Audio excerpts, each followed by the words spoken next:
Aklat ng Ikalawang Pedro, chapter 3, verse 1 to 18. Ang pangakong pagdating ng Panginoon.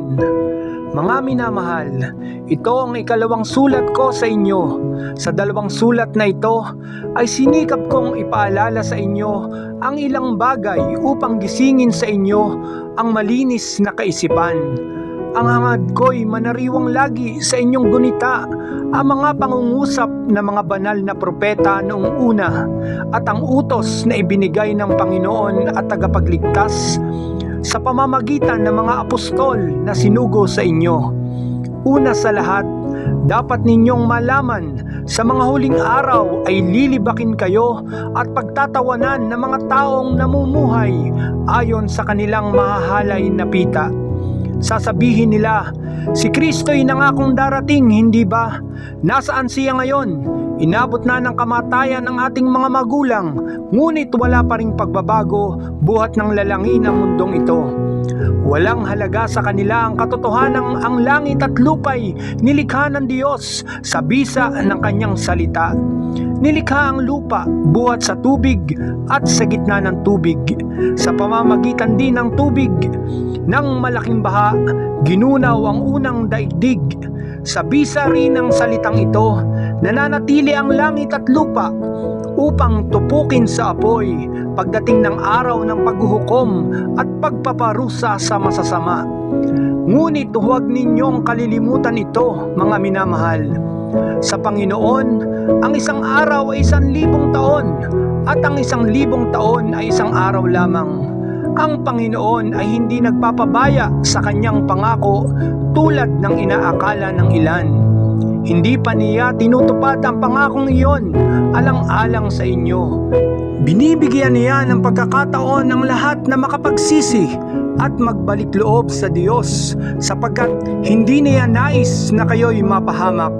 Ngunit ang araw ng Panginoon ay darating na tulad ng isang magnanakaw. Sa araw na yaon, ang kalangitan ay biglang mapaparam na may nakapangingilabot na ugong.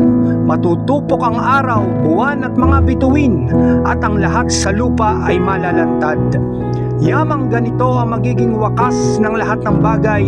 Italaga na ninyo sa Kanya ang inyong sarili at mamuhay ng ayon sa Kanyang kalooban. Samantalang hinihintay ninyo ang araw ng Diyos, magsikap kayong mabuti upang madali ang pagdating ng araw na iyon.